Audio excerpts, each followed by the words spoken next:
Comrades, power. Power. I'm not feeling that power. Comrades, power. Power. Viva. Viva. Viva Kenya, viva. Viva. Protect our constitution, viva. Viva.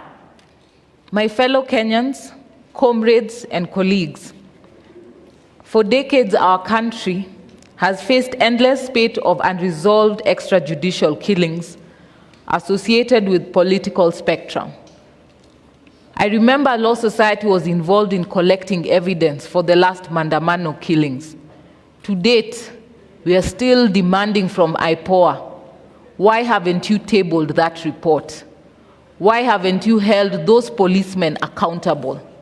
Why is the Inspector General of Police still sitting on that chair? We all know about the controversial death of P.O. Gamapinto in February 24, 1965.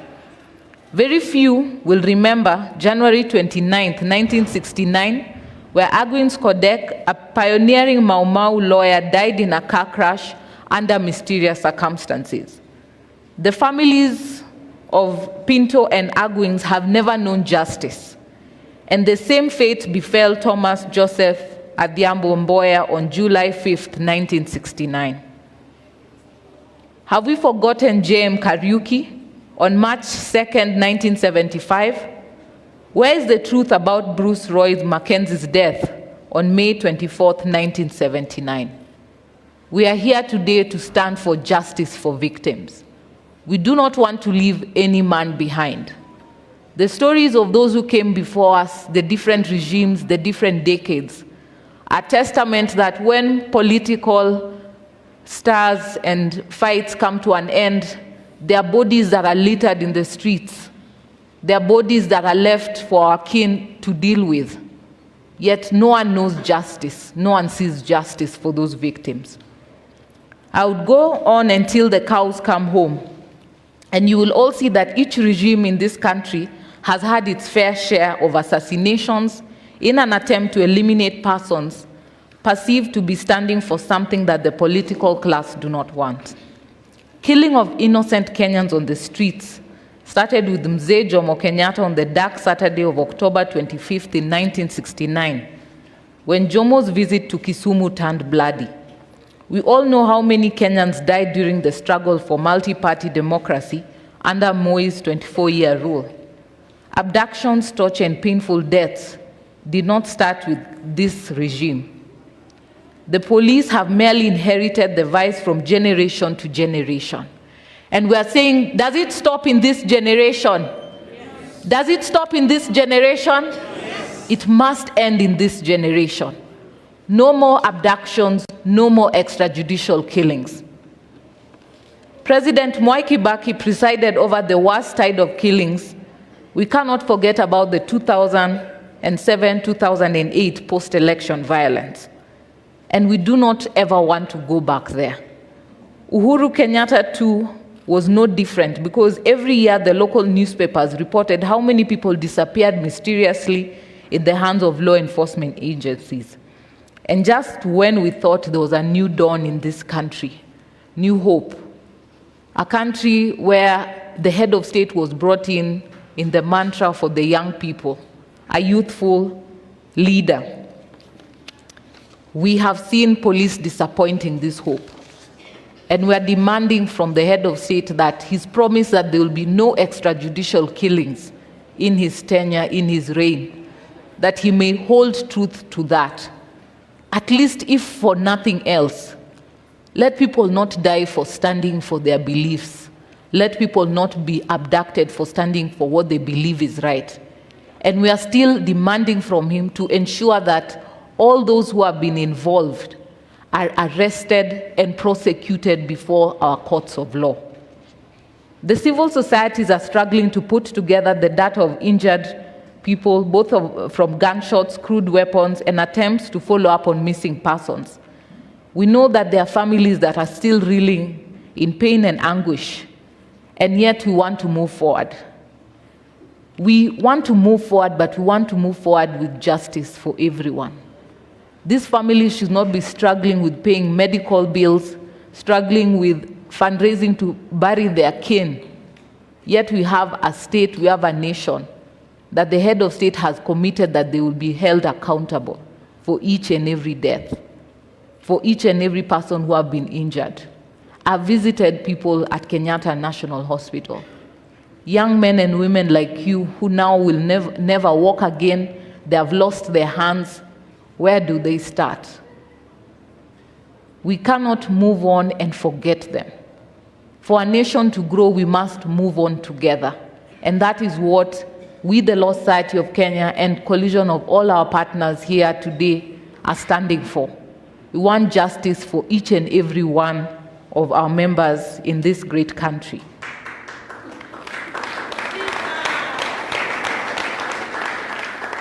Fellow Kenyans, today we want us to begin a journey of truth and justice. Today we walk back the hands of time towards tracing the whereabouts of our missing brothers and sisters. Walk with me as we seek justice for our fallen heroes of the leaderless revolution. We are going to ensure that we give our family the hope to wake up every morning knowing that their son or daughter whose remains are buried in graves spread throughout this country are not in vain. To that mother, to that aunt, to that sister, to that father, to that brother looking for their loved ones, please come to us. We have created a network of social and civil rights defenders working together to unravel these mysteries. Let this be the last time that Kenyans will take to the streets in peace, only for trigger-happy policemen to flood the same streets with their blood and walk scot-free. The plan is to set camp at almost every county that experienced police brutality during our protests. I want to raise my greatest appreciation for my different branch chairs all around the country that mobilized their members upon my request and call to go out to the different police stations all around the country. That is why we've been able to make a mark. Each and every one of my branch chairs, my council members, and every lawyer who heeded my request and call are the heroes that I can sing proudly from the Law Society side, coming to defend the rights of Kenyans and fighting against any trumped-up charges, those who have been kept beyond the required period in prisons, and trying to ensure the safety and freedom of all Kenyans who had been arrested. There are so many people out there living in pain inflicted by the police. It could be mental health or just desolation. Please come out. Let our experienced team of experts offer psychosocial support to help you heal. Today we begin here at the historic Ufungamano House. We are coming to you all around the country. The Law Society of Kenya, together with all our partners here, have membership across the country, and with the support of our various branches and offices, have remained zealous and steadfast at protecting the Constitution. If we work together in this, then our defenseless families will not shed tears in vain. As a mother and a lawyer, I stand here today with a heavy heart of what we have seen the last few weeks, the numerous calls that I've received, those in distress, even at very wee hours of the morning. It shows to you the waning strength of so many members of the public.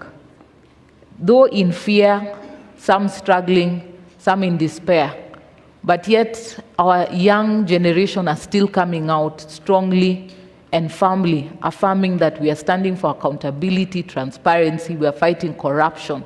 We want to see a positive change in our government. Those who have been coming out are loyal patriots of this country. They are standing to see a change. They are the same James Orengos and amongst others who came to fight for multi-party democracy. This is a fight against corruption, a fight for accountability, a fight for transparency, which we must embrace as a nation to move forward together. Even in commemorating those of us who are no longer among us, it would be remiss of me not to appreciate each and every one of your zealous, ingenious, persistent, and unified sacrifice for our country. You were ridiculed, underestimated, threatened, and vilified, all in an attempt to break your resolve to reclaim your country. Through it all, you remained peaceful and focused on the noble objective of standing for what is right and what you deserve. Your courage is unparalleled, your patriotism unchallenged, and your unity against all political barriers unprecedented. You are exactly what you think you are. You are the heroes of today.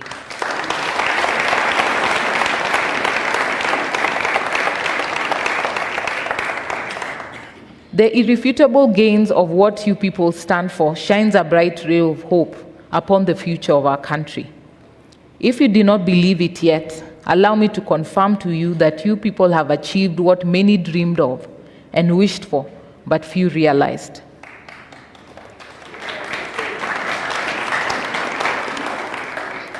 A weak and unreliable parliament betrayed you, the people who they swore to represent you. Mlianguka now.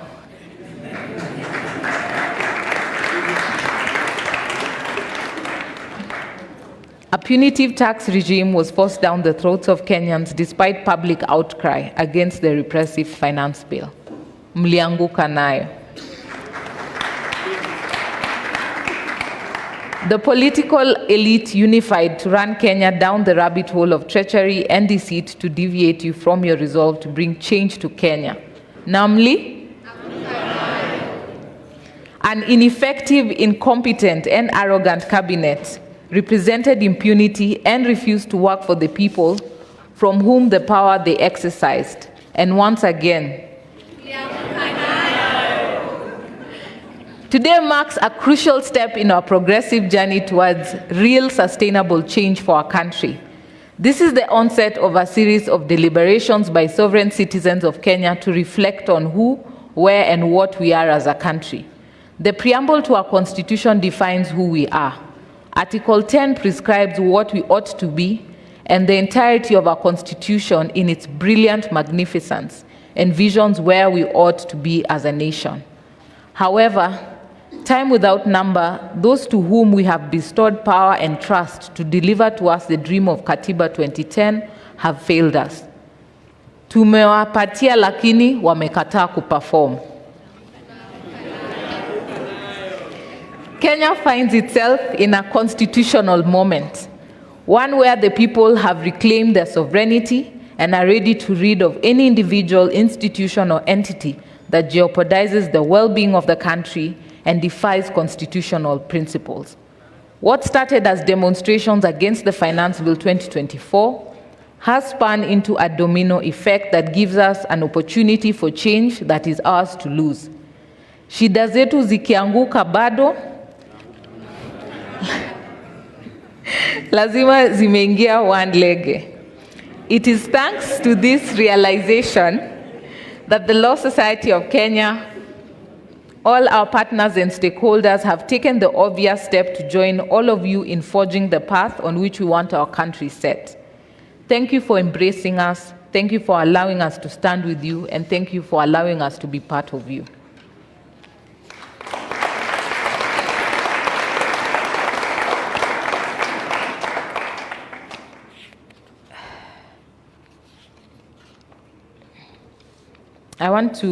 My speech was quite long, but I wanted to also highlight that we have seen changes in the Police Service Commission.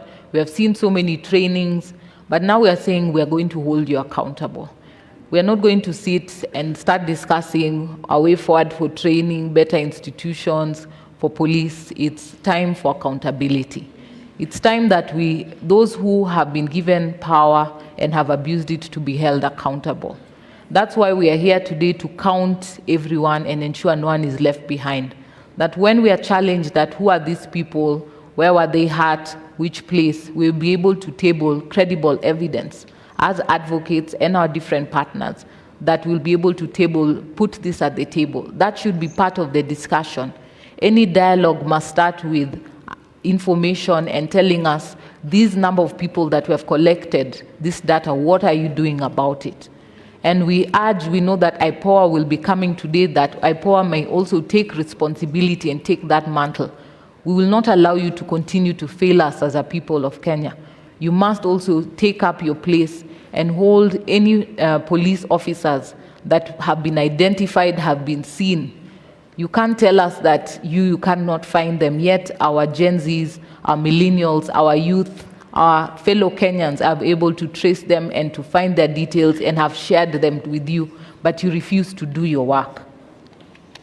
To independent institutions, the judiciary, constitutional commissions, independent offices, and statutory bodies, it is high time you stand up to be counted. People have been killed by police, but IPOA is yet to act. People have been outed for corrupt conduct by EACC is yet to institute relevant proceedings. The helplessness feigned by our institution is the greatest enabler for the tribulations we face. The hesitation and refusal by proper mandated authorities to take action in the face of subversion of the rule of law and constitutional principles is the reassurance upon which our aggressors act with impunity. Government frustration and refusal to cooperate are in no way, shape, form, or fashion unacceptable excuse. The people are with you, they will support you, they will help you finish the job, but only if you start doing it and doing it well. Na hata nyinyi mkikataa, Wakenya mtafanya nini? Lastly, to the political leadership and elected representatives, there is no honor higher than being chosen by the people to serve your country.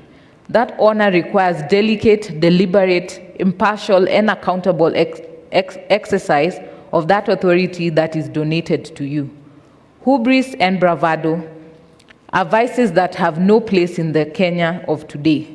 The people of Kenya awake to their full authority as the true sovereign, and their realization of the beauty of their unity draws the curtains on divisive ethnic politics that has historically been endemic in this Kenyan's politics.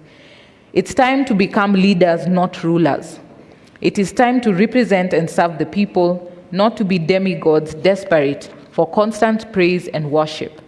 It is time to act, not making unyielding promises.